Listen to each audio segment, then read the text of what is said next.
하나님 말씀 받겠습니다. 사도행전 6장 1절부터 15절 말씀입니다.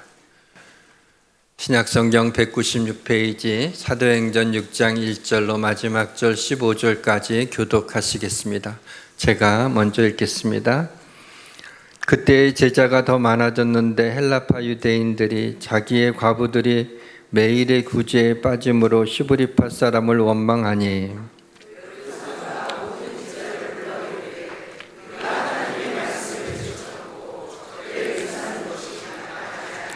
형제들아, 너희 가운데서 성령과 지혜가 충만하여 칭찬받는 사람 7을 택하라. 우리가 이 일을 그들에게 맡기고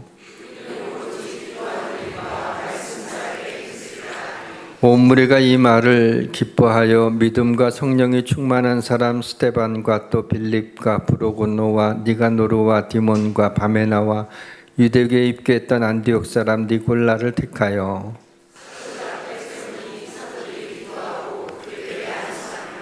하나님의 말씀이 점점 왕성하여 예루살렘에 있는 제자의 수가 더 심히 많아지고 허다한 제사장의 무리도 이 도에 복종하니라.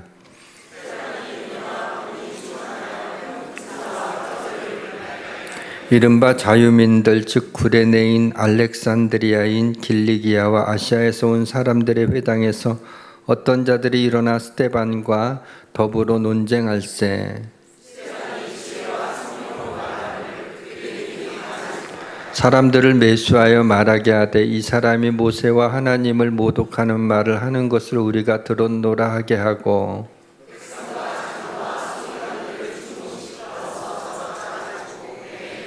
거짓 증인들을 세우니 이르되 이 사람이 이 거룩한 곳과 율법을 거슬러 말하기를 마지 아니하는도다.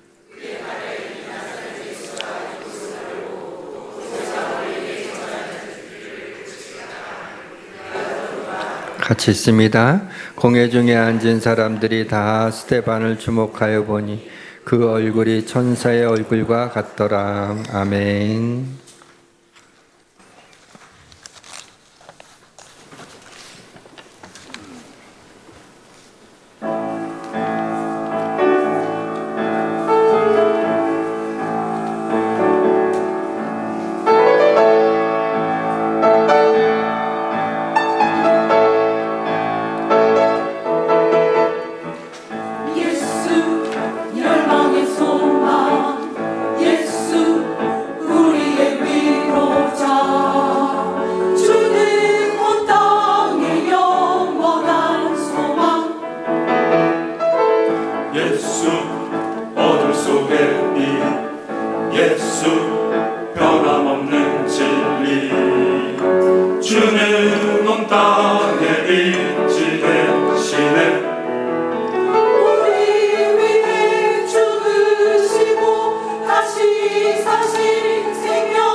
주님만이 소망이요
반석이라 주님만이 온 세상을 비추시네. 또 죽음에서 부활하신 우리 구주 평강의 왕 주를 믿는 모든 자의 소망 되신 주를 믿네.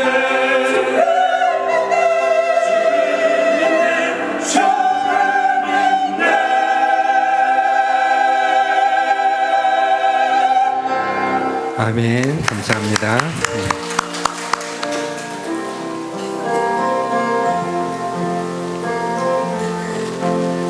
왕이신 나의 하나님, 내가 주를 높이고 영원히 주의 이름을 송축하리이다.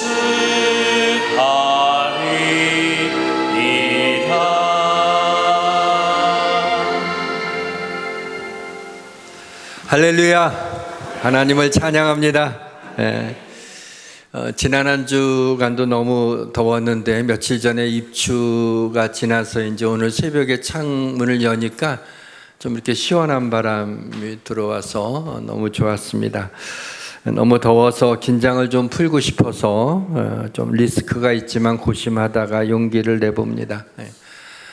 한 어린 아들이 엄마에게 불평을 늘어놓습니다. 엄마는 아빠만 좋아하고 나는 언제나 두 번째야. 엄마가 아니야, 네가 첫 번째야. 그럼 왜 잘 때 나하고 안 자고 날마다 아빠하고만 잠자는 거야? 그랬더니 엄마가 이렇게 말했어요. 그건 너는 엄마가 배 아파서 난 아들이고 아빠는 엄마가 데리고 온 놈이라 달래느라고 달래주느라고 그렇다. 감사합니다. 혹시 썰렁하면 어떨까 하고 좀 고심했는데 뭐 썰렁해도 좀 시원해지니까 그런 생각을 하고 말씀드렸습니다. 아무 의미가 없습니다. 영적인 의미를 여기서 찾으려고 하면 곤란해. 오늘 선포되는 말씀 속에서 하나님께서 우리에게 주시는 메시지를 받기를 원합니다. 믿음으로 말씀을 받으시기를 주님의 이름으로 축원합니다. 모든 것이 잘 될 것입니다. 초대교회는 아나니아와 삽비라의 그 충격적인 사건 이후에도 교회는 계속해서 부흥했습니다. 그러나 초대교회는 또 한 번의 위기를 맞이하게 됩니다. 대제사장과 그와 함께 있는 사람 곧 사두개인의 당파가 다 마음의 시기가 가득하여 일어나서 사도들을 잡아다가 옥에 가두었더라. 사도들이 옥에 갇히게 되었습니다. 그런데 이때 주의 사자가 밤에 옥문을 열고 사도들을 끌어내면서 성전에 가서 이 생명의 말씀을 백성에게 전하라고 합니다. 이건 하나님이 하셨다고 밖에는 말할 수 없는 기적이 일어난 겁니다. 풀려난 사도들이 성전에 서서 말씀을 가르치고 있는데 나중에 이 일을 알게 된 대제사장과 종교 지도자들이 다시 사도들을 붙잡아 오라라고 해서 성전 경비대장이 부하들과 함께 성전에서 말씀을 가르치고 있던 사도들을 잡아옵니다. 공회 앞에 선 사도들에게 대제사장이 말합니다. 우리가 이 이름으로 사람을 가르치지 말라고 그렇게 언급했는데 너희 가르침을 예루살렘에 가득하게 하고 이 사람의 피를 우리에게 돌리려고 하느냐? 그러면서 그럴 때 사도들의 대답이 있는데 이것을 우리가 같이 한번 읽어보도록 하겠습니다. 베드로와 사도들이 대답하여 이르되 사람보다 하나님께 순종하는 것이 마땅하니라. 너희가 나무에 달아 죽인 예수를 우리의 조상의 하나님이 살리시고 이스라엘에게 회개함과 제사함을 주시려고 그를 오른손으로 높이사 임금과 구주로 삼으셨느니라. 우리는 이 일의 증인이요 하나님이 자기에게 순종한 사람들에게 주신 성령도 그러하니라. 그렇게 말하는 사도들의 말을 듣고 대제사장이 크게 노합니다. 사도들을 없이 하려고 합니다. 그러니까 죽이려고 한다는 얘기죠. 이때 다시 하나님의 손길이 나타납니다. 종교 지도자 중에 가말리엘이라는 율법 교사가 있었는데 이 사람은 바리새파 사람으로 모든 백성에게 존경을 받는 당대에 뛰어난 율법 학자였습니다. 바로 이 가말리엘이 바울의 스승이었다는 것을 기억하십니까? 바울이 자신을 이렇게 소개한 적이 있죠. 나는 유대인으로 길리기아 다소에서 났고 이 성에서 자라 가말리엘 문화에서 우리 조상들의 율법에 엄한 교훈을 받았고 오늘 너희 모든 사람처럼 하나님에 대하여 열심히 있는 자라. 가말리엘은 붙잡혀온 사도들을 공회 밖에 잠깐 나가라고 하고 공회 안에 있는 종교 지도자들과 많은 사람들에게 말합니다. 전에 드다라고 하는 사람이 자칭 선지자라고 해서 400명이나 그 사람을 따라다녔는데 결국 드다가 죽자 그 따라다니던 사람들이 다 흩어졌다. 갈릴리의 유다라고 하는 사람도 자칭 자신이 선지자 메시아라고 했지만은 그가 망하고 나서 그를 따르는 사람들이 다 흩어지지 않았느냐. 그러니까 이 사도들을 상관하지 말고 내버려 둬라. 이 사상과 소행이 사람으로부터 났으면 무너질 것이요 만일 하나님께로부터 났으면 너희가 그들을 무너뜨릴 수도 없고 도리어 하나님을 대적하는 자가 될까 하노라. 종교 지도자들은 이 가말리엘의 말을 옳게 여겨서 사도들을 채찍질하고 놓아주면서 예수의 이름으로 말하는 것을 금했지만 사도들은 그 이름을 위하여 능력받는 일에 합당한 자를 여기심을 기뻐하면서 공회 앞을 떠납니다. 그리고 사도들은 날마다 성전에 있든지 집에 있든지 예수는 그리스도라 가르치기와 전도하기를 그치지 않았습니다. 사랑하는 성도 여러분, 하나님은 기적적인 방법으로 사도들을 옥에서 끌어내시기도 하지만은 많은 경우에는 가말리엘과 같은 사람들을 통해서 도우심을 베풀어 주십니다. 하나님께서는 기적이라고 할 수 있는 놀라운 일들을 제가 개척할 때와 성전을 건축할 때 여러 번 보여주셨습니다. 특히 개척할 때의 기적은 너무나 믿기 좀 어려운 일이라 사람들에게 잘 말하지도 않습니다. 하나님이 그런 기적을 보여주신 이유는 아마 10년 동안 교목으로 있다가 교회를 개척한다고 하니 이게 제대로 목회를 할 수 있을까라고 하는 하나님이 걱정이 되셔서 목회를 하도록 하나님의 살아계심을 보여주신 것 같습니다. 지금은 기적이 잘 일어나진 않습니다. 근데 이보다 더 감사한 것은 제 인생에 가말리엘을 많이 보내주셔서 평생 저를 도우셨다는 것입니다. 내 인생에 가말리엘이 누구일까라는 것을 생각해 봤습니다. 물론 저를 힘들게 한 사람, 그 가말리엘을 생각하는데 저를 힘들게 한 사람들이 떠오르는 거예요. 그런 사람들도 있었는데 그로 인해서 제가 하나님만을 의지할 수 있게 됐어요. 그리고 목회에 전념할 수 있게 됐어요. 제 인생의 대적자도 저를 다듬는 하나님의 도구로 사용하신 것입니다. 제 인생의 가말리엘을 생각해 보니 가족이야 말할 것도 없지만은 친구들도 저의 도우심이 됐고 동역한 우리 교육자들도 제 인생의 가말리엘이지만은 목회를 시작하면서 하나님은 쉼없이 성도들을 통해서 저를 도우셨습니다. 저는 목회를 시작하면서 제가 성도들을 위해서 말씀을 전하고 성도들을 위해서 기도하고 성도들을 위해서 살아야겠다고 생각을 하고 목회를 해왔지만 지금까지 사실 돌아보니 오히려 성도들이 저의 가말리엘이었다는 것을 깨닫게 되었습니다. 사랑하는 성도 여러분, 여러분의 가말리엘은 누구입니까? 하나님은 수많은 가말리엘의 손길을 통해서 우리를 도와주심을 믿으시기를 주님의 이름으로 축원합니다. 예. 사랑하는 성도 여러분, 우리 성도님들의 삶에도 하나님이 때로 기적과 같은 놀라운 은혜를 베풀어 주시기를 원합니다. 그러나 그보다 이미 더 많은 가말리엘을 보내주셔서 여러분의 인생을 도우시는 하나님께 감사드리시기를 주님의 이름으로 축원합니다. 사도행전 4장에서 초대교회는 사도들이 옥에 갇히는 그러한 고난 속에서도 믿는 자들이 많아지게 되고 남자만 5천 명이나 하나님께 돌아오게 되는 부흥을 이루었습니다. 사도행전 5장에서는 사도들이 다시 옥에 갇혔지만 하나님이 기적적인 방법으로 사도들을 옥에서 끌어내셨습니다. 사도행전 6장에서는 경천 동지할 만한 놀라운 일이 일어납니다. 하나님의 말씀이 점점 왕성하여 예루살렘에 있는 제자의 수가 더 심히 많아지고 허다한 제사장의 무리도 이도에 복종하니라. 교회를 핍박하던 많은 제사장들이 하나님 앞에 돌아오게 되었다는 겁니다. 이거는 그 어떤 것보다 기적이 아닐 수가 없는 일입니다.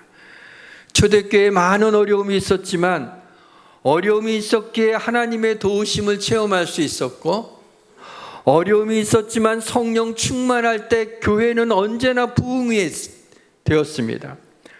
교회가 말씀으로 충만할 때는 예수를 죽이고 사도들을 죽이려는 제사장들까지 예수를 믿게 되는 기적이 일어나게 된 것입니다.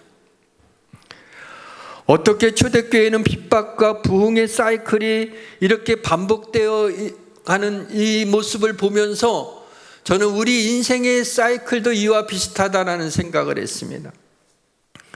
우리 인생에는 좋을 때도 있고 나쁠 때도 있습니다. 형통할 때도 있고 곤고할 때도 있습니다. 하나님은 이 두 가지를 우리 인생에 병행하게 하셔서 미래를 알지 못하게 하심으로 겸손하게 인생을 살아내게 하신 것입니다. 인생의 공고함은 사람의 위로나 돈이나 술이나 쇼핑으로 해결되지 않습니다. 일시적으로 도움이 될 수 있을지는 모르겠지만 근본적인 해결책이 아닙니다. 인생을 향하신 하나님의 사랑과 은혜와 축복으로 인생의 곤고함의 문제를 해결하는 것입니다. 이러한 인생을 하나님이 부르셨습니다. 그 부르심에 응답하는 것이 사명입니다. 누구에게나 사명이 있습니다. 창조주 하나님 앞에 영광을 돌려야 될 사명이 있습니다. 놀랍게도 하나님 맡겨주신 이 사명을 감당하려고 애쓰며 나가게 될 적에 우리의 인생의 곤고함은 힘을 잃게 되고 하나님의 축복을 받게 되는 것입니다. 놀랍게도 하나님께 영광을 돌릴 때 가장 기쁘다는 것을 아십니까? 놀랍게도 하나님께 감사를 드릴 때 가장 감사하다는 것을 아십니까? 하나님의 사람들은 주일이면 하나님께 나와 예배하며 찬양하며 하나님이 주신 성령의 권능으로 인생의 고난과 아픔과 걱정과 두려움을 깨트리는 것입니다. 사랑하는 성도 여러분, 형통할 때, 좋은 일이 있을 때는 마음껏 기뻐하시고 감사하시기를 바랍니다. 곤고할 때, 힘들 때는 하나님의 도우심을 구하시고 여러분의 고통을 에너지로 삼아 말씀과 기도로 곤고함을 뚫고 나가시기를 주님의 이름으로 축원합니다. 오늘 본문을 잘 이해하기 위해서는 헬라파 유대인들과 히브리파 유대인들이 어떤 사람들인지를 먼저 알아야 합니다.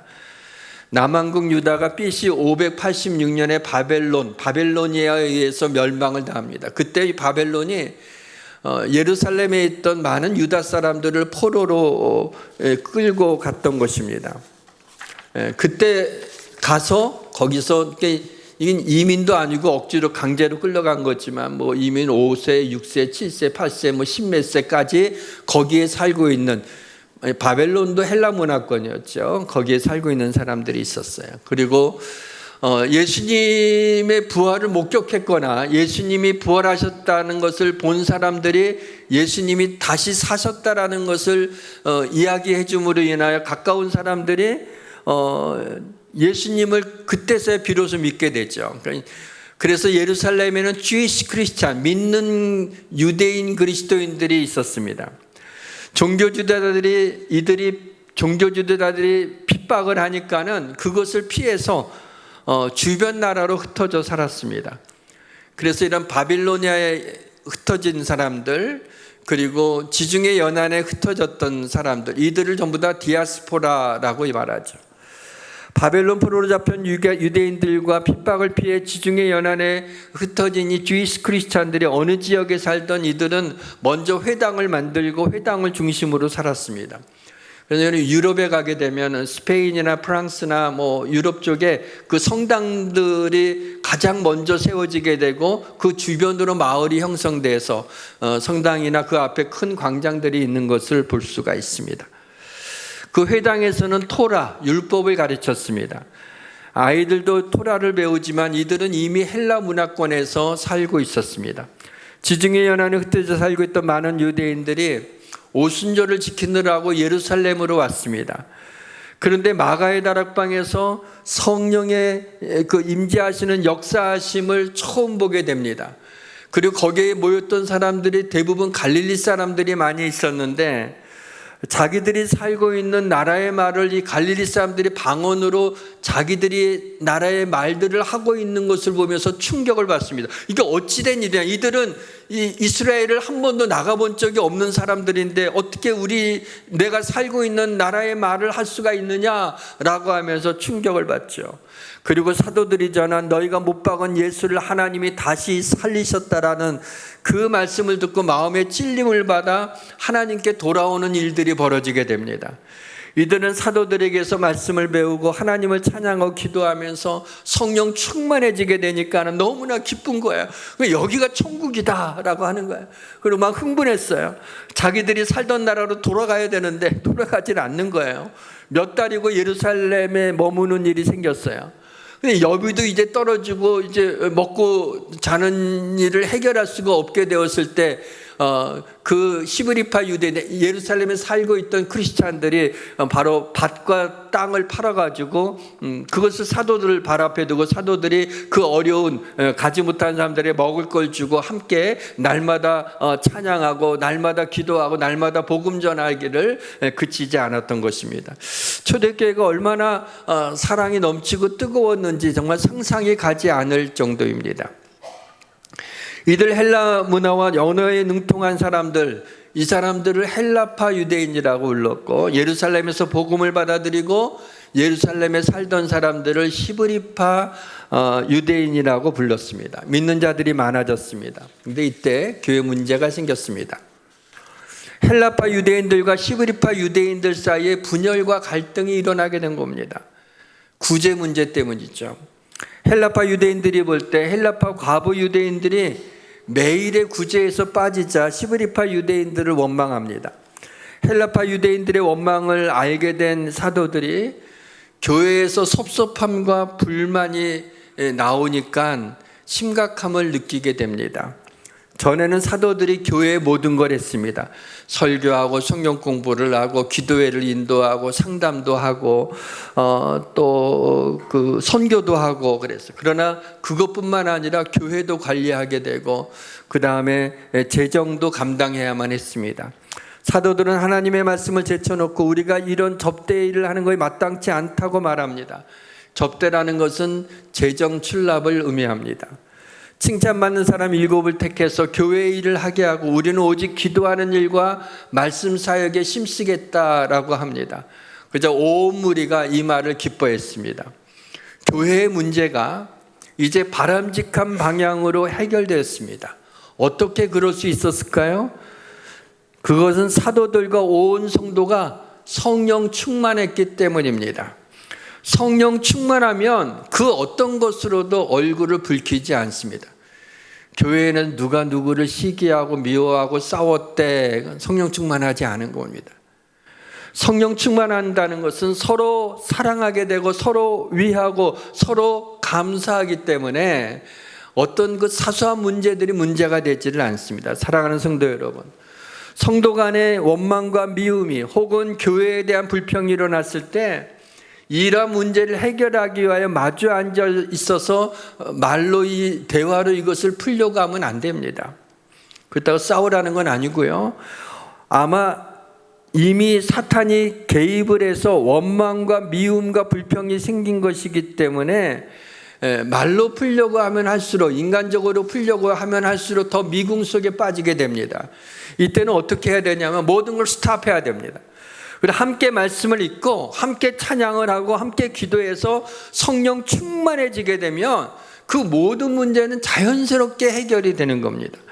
말처럼 쉬운 일은 아니지만 셀 리더는 셀원들 간의 미묘한 감정선에 휘둘리지 말고 셀 예배를 드릴 때 말씀의 은혜를 나누고 심차게 찬양하고 서로 손붙잡고 뜨겁게 기도하면 모든 섭섭함의 응어리가 녹아져 내릴 것을 믿으시길 바랍니다. 사랑하는 성도 여러분, 교회이기에 성령 충만하면 어느 것도 문제가 되지 않고 사단의 괴계가 무너지게 되는 걸 믿으시기를 주님의 이름으로 축원합니다.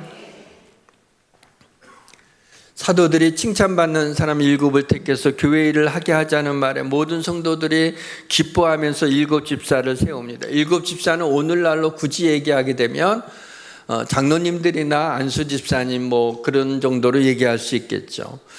오늘 본문에는 꼭 집사라는 표현은 등장하지 않습니다. 그러나 흔히 우리가 7 집사라고 얘기를 하죠. 이거는 바로 성도의 모델입니다. 우리 교회 성도님들이 이런 성도님들이 되었으면 좋겠습니다. 성령과 지혜가 충만한 사람, 믿음과 성령이 충만한 사람, 은혜와 권능이 충만한 사람, 칭찬받는 사람이 되었으면 좋겠습니다. 여러분, 성령 충만해지면요, 성령 충만하면 지혜가 충만해지게 되고 믿음이 충만해지게 되고 은혜가 충만해지게 되고 권능이 충만해지게 되고 칭찬을 받게 됩니다. 그리고 지혜로운 사람은 영적 분별력과 사리 판단이 있고 할 말과 하지 않아야 될 말을 아는 사람입니다. 예수 함께해서 중요하게 쓰임받는 분들은 성령 충만해야 합니다. 저는 우리 교회 장로님들을 최고의 장로님으로 생각합니다. 우리 장로님들이 너무 겸손해서 장로직분을 받기 전에 자신들이 자격이 없다고 얼마나 고사하던지 정말 힘들었습니다. 이렇게 힘들게 장로임직을 주는 교회는 아마 우리 교회밖에 없지 않을까라는 생각이 듭니다. 우리 교회 장로님들은 겸손할 뿐만 아니라 성령 충만하여 은혜와 지혜가 충만하고 헌신적이고 순종적입니다. 제가 장로님들을 칭찬하니까 눈을 가늘게 뜨고 계신 분이 계실지 모르겠는데, 목사가 단에서 없는 말을 하겠습니까? 저는 친구 목사님들을 만나면 언제나 우리 장로님들과 또 우리 성도님들을 칭찬을 합니다. 우리 성도님들의 정말 그 순수함과 인격적인, 그러면서 하나님의 은혜와 믿음 안에 살려고 말씀을 사모하는 이런 것을 이야기합니다. 그러면 얼마나 부러워하는 눈빛으로 저를 바라보는지. 제가 자랑하는 거 별로 안 좋아합니다. 자랑하는 사람도 그렇고 저도 잘 하지 않습니다. 그러나 우리 성도들과 우리 장로님들은 제가 나가서 기회만 있으면 자랑합니다. 사랑하는 성도 여러분, 성령 충만해서 지혜가 충만하고 믿음이 충만하고 권능이 충만하고 칭찬받는 성도님들 되시기를 주님의 이름으로 축원합니다. 세워진 7명의 이름을 주목하면 스데반, 빌립, 브로고노, 니가노로, 디몬, 바메나, 니골라, 좀 생소하죠. 이게 헬라식 이름이기 때문입니다. 그 외에도 길리기아 다소 출신의 바울도 헬라파 유대인이고 디모데도 루스드라 출신의 헬라파 유대인입니다. 예루살렘 교회는 사도들은 물론 대부분의 성도가 시브리파 유대인들이었지만 하나님은 7 집사의 대부분을 헬라파 유대인들로서 세워주신 것입니다. 이제 복음이 예루살렘에서 이방 세계로 나가는 길목에 있기 때문에 하나님이 언어적으로 헬라 세계에 복음을 전하기 쉬운 사람들을 택하신 것을 보게 됩니다. 한편 이 시브리파 유대인들은요, 예수님을 믿는데 선민의식이 아직도 남아있어서 하나님이 자기 민족만을 택했다는 거예요. 율법을 반드시 지켜야 된다는 생각이 남아있어서 선교하기에는 조금 어려움이 있었던 것이죠. 성경은 7 집사 가운데 스데반에게 스팟라이트를 비추고 있습니다. 스데반이 은혜가 권능이 충만하여 큰 기사와 표적을 행하자 구레네인, 알렉산드리아인, 길리기아와 아시아에서 온 사람들이 공회에서 일어나 스데반과 논쟁을 합니다. 여러분 주목할 것은 알렉산드리아는 어떤 곳인지 아시죠? 헬레니즘 시대의 문화적 중심지였습니다. 그리고 학문의 중심지가 당시의 고대 근동의 알렉산드리아였습니다. 굉장히 철학자들과 똑똑한 사람들이 많이 있었죠. 근데 스테반이 그 사람들과 기독교에 대해서 논쟁을 벌일 수 있을 정도의 그런 식견을 가졌습니다. 길리기에서 온 사람하고도 논쟁을 했는데, 길리기아 하면 누가 생각납니까? 바울이 생각이 나죠. 근데 이때는 사울이었습니다, 이름이. 근데 이 바울도 헬라파 유대인인데, 신약 학자들에 이야기 되면 길리기아에 와서 논쟁한 사람이 바로 바울이었다라고 말하는 그런 학자들도 있습니다. 알렉산드리아에서 온 사람이나 나중에 바울 된 사울도 지혜와 성령으로 말하는 스데반을 당해낼 수 없었습니다. 이제 천사의 얼굴에 대한 말씀을 드리려고 하는데요. 본문 15절에 보면 공회 중에 앉은 사람들이 다 스데반을 주목하여 보니 그 얼굴이 천사의 얼굴과 같더라. 스데반의 얼굴이 천사와 같았다. 저는 스데반의 얼굴이 어떻게 있길래 천사의 얼굴과 같다고 했을까? 그게 좀 궁금해졌습니다.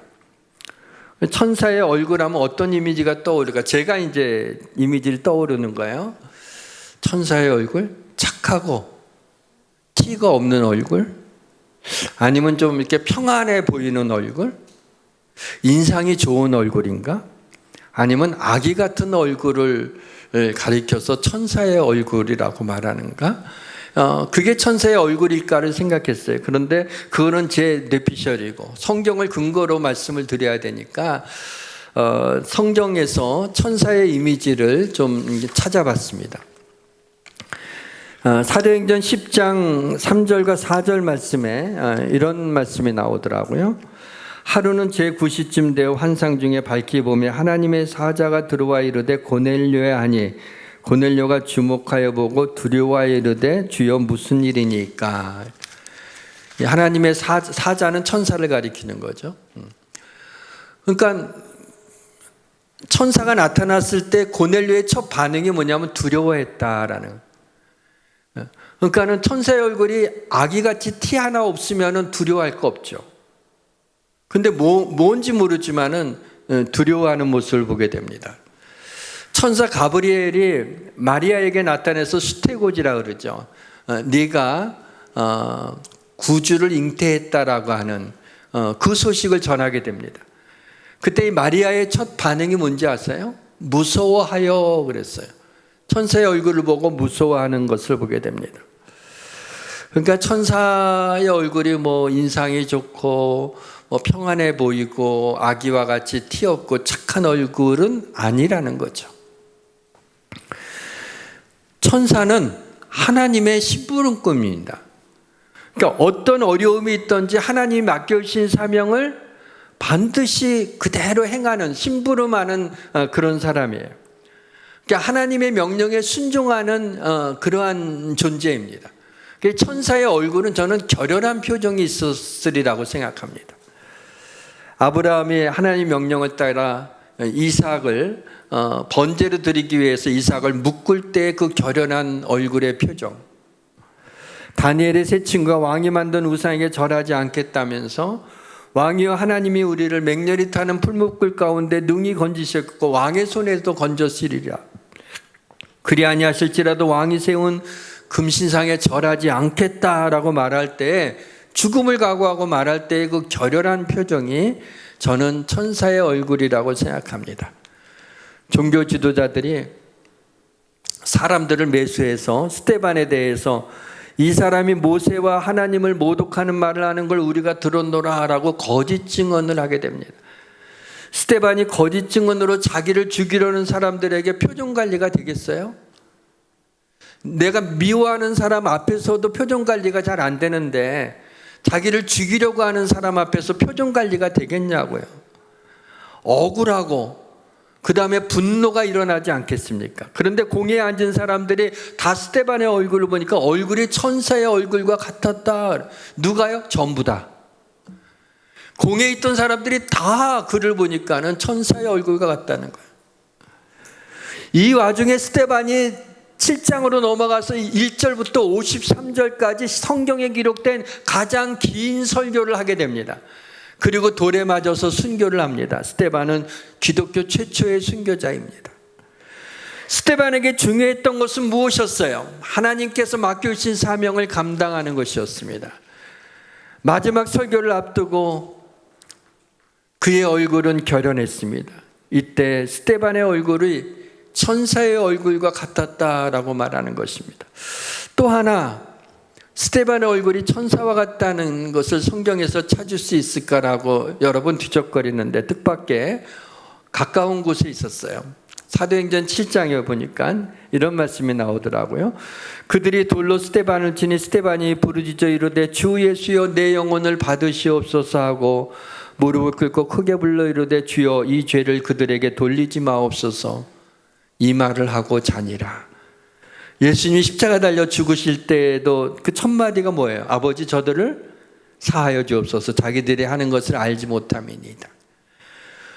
그러니까 이 스데반이 하는 얘기하고 같은 얘기죠. 천사의 얼굴은 어떤 얼굴이냐? 용서와 긍휼을 베푸는 사람의 얼굴입니다. 용서는 예수님의 트레이드 마크예요. 우리의 죄를 용서해 주심으로, 죄를 사해 주심으로 우리를 구원해 주셨습니다. 그것 때문에 이 땅에 오셨습니다. 용서는 주님의 트레이드 마크예요. 우리는 모든 죄를, 일평생 짓는 모든 죄를 용서해 달라고 하면서 우리는 용서함을 받습니다. 그런데 나를 힘들게 한, 나를 잘못한 사람에 대해서 우리는 얼마나 용서를 합니까? 주님은 날마다 우리를 용서하시는데 1년에 한 번 정도 하시나요? 모아서 하시나요? 우리는 언제 용서를 합니까? 사랑하는 성도 여러분, 내 마음을 힘들게 한 사람 주님의 사랑으로 용서해 주십시오. 하나님이 우리의 얼굴을 천사의 얼굴로 바꿔 놓으실 것입니다. 용서하지 않으면 악마의 얼굴이 될 수 있어요. 우리 모두는 용서할 사람이 있을 겁니다. 이 시간 성령님께서 우리 마음에 용서와 사랑의 마음을 주셔서 화해의 영을 부어주시길 바랍니다. 처음 우리 교회에 온 사람이 예수양교회 성도들은 다 천사와 같다라는 말을 들었으면 좋겠습니다. 변화산상에서 예수님의 얼굴이 해같이 빛났습니다. 처음 우리 교회 온 사람이 예수양교회 성도들의 얼굴은 왜 이렇게 얼굴에다 빛이 나냐, 이런 소리를 들었으면 좋겠습니다. 사랑하는 성도 여러분, 좋은 화장품을 발라서가 아니라 용서와 긍휼과 사랑의 마음으로 얼굴에 빛이 나고 천사의 얼굴과 같기를 주님의 이름으로 축원합니다. 말씀을 마치겠습니다. 사도들이 예수님의 이름을 말하지도 전하지도 말라라는 그 위협 속에 겁이 나서 전하지 않았더라면 아마 옥에 갇히는 고난도 없었을 것입니다. 스데반이 헬레니즘 현학자들과 복음을 전하며 논쟁하지 않았더라면 돌에 맞아 죽을 일도 없었을 것입니다.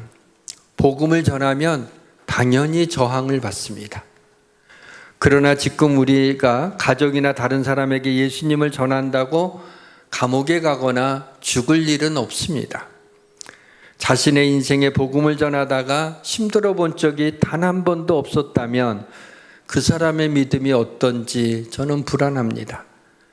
1800년대 후반 미국과 영국과 카나다와 호주의 선교사님들이 이 땅에, 조선 땅에 와서 피를 흘리지 않았더라면 우리가 예수님을 믿기는 어려웠을 것입니다. 우리는 복음에 비친 자들입니다. 우리가 필리핀 선교에 이토록 물질과 청년들과 장년들의 에너지를 쏟아붓고 기도로 준비하는 것은 복음에 비친 자로서 빚을 갚기 위해서입니다. 사도행정적 복음의 전파가 우리 교회를 통해서 이루어지기를 주님의 이름으로 축원합니다. 찬양하겠습니다. 찬양이 언제나 넘치며 은혜로 얼굴이 환하여 우리 환한 얼굴로 찬양합시다. 찬양이 언제나 넘치며 은혜로 얼굴이 환해요. 성령의 충만한 모습을 서로가 느껴요. 할렐루 할렐루 성령 치면서 할렐루 할렐루 소리 외치며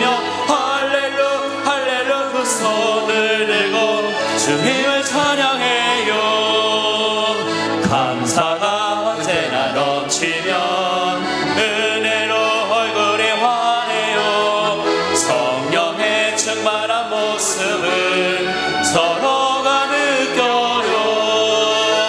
할렐루 할렐루 손뼉 치면서 할렐루 할렐루 소리 외치며 할렐루 할렐루 두 손을 들고 주님을 찬양해요. 하나님 아버지, 우리가 미처 알지 못했지만 하나님이 우리 인생 가운데 가말리엘을 보내주셔서 얼마나 많이 우리를 도와주시고 여기까지 인도해 주셨는지 너무나 감사합니다.